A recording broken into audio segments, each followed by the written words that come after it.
Hey kids, this is Ivan. How you doing? Well, I wasn't going to make a video today. It's Friday. Nobody watches videos on Friday night. They're gaming or doing something else fun. However, I saw a couple things and I decided, what the heck? Because I really started thinking about this. Um, I'm involved in a Facebook group called Old School Gamers. Imagine that. A guy named Jason D. Wood shared a link to the group, madcleric.com. Is it possible to lose at Dungeons and Dragons? And it was talking about his experience playing in a game. He did not run it. Of this, they played in the module, AD&D module, The Sinister Secret of Saltmarsh. If you're not familiar with what that is, I think there's three modules in the series. U1, that was just a module. I think it stood for like U. It was like United Kingdom. U1, U2, U3. Great stuff. I mean, I'm not a huge module guy. I'm really not. But I remember when The Sinister Secret of Saltmarsh came out, a lot of us were really knocked out because it was very different. It wasn't this big, crazy high fantasy, thing going on. It was a town. It was a mystery, and there wasn't a lot of stuff going on. There wasn't the usual adventure with all kinds of magic around every corner and everything. So really kind of neat. However, what happened in this thing, because I'm digressing, is a couple of the party members died, and at that point, they finally the game master finally called an end to it, and declared, well, at this point, the bad guys have left town, the clues have dried up. There's no way we can continue on and go on to the next module and whatnot. So we're going to kind of call this a dead end and not do this anymore. And there was a little talking back and forth, but to me, here's my take on this, because I mean, Jason went on, or Mad Cleric, I'm not sure if they're the same person, they probably are, went on some conclusions about the idea that was probably a decent idea to do. And of course, it's possible to lose. I mean, their actions should have consequences. They did some dumb things, or the dice didn't go their way, and there were consequences. And that's cool. That's all right. I mean, I'm down with that. If you watch my channel, you figured that out by now. However, my thought was, and I think I haven't posted as much in the actual thread on Facebook, is I don't think you end it there. Like, now what? Because as a game master, it's your responsibility to kind of know what's going on in the game world in general, and that those three modules are it kind of gives you this idea. It gets broader and broader in scope as more is revealed. What's going on, but it stays within the vicinity of Saltmarsh, which is somewhere in the world of Greyhawk. And I played in the modules; they were a lot of fun. However, to me, it's like you don't need to play them in a linear fashion.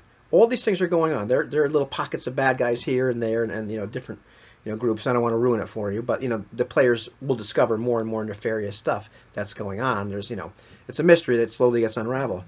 However, let's say you don't play it the way it goes in the railroad. You're off the tracks at this point. You kind of got booted off the car.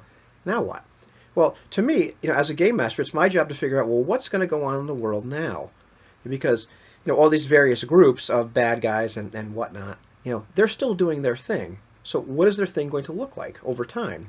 And what are the players going to experience, or what is that community going to experience as these various groups, become more and more active and they start to affect the world? That was their plans, to affect the world, right? Well, let's see what happens when they affect the world.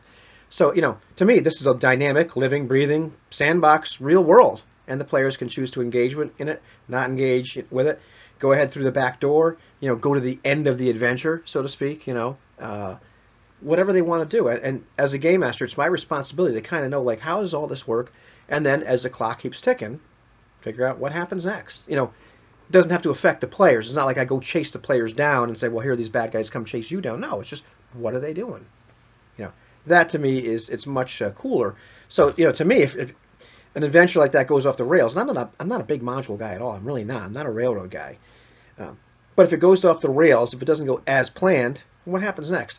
There's a really cool, James Edward Raggi the third, fourth, whatever the heck he is. He's one in a long line of James Edward Raggis. The guy that wrote Lamentations of the Flame Princess.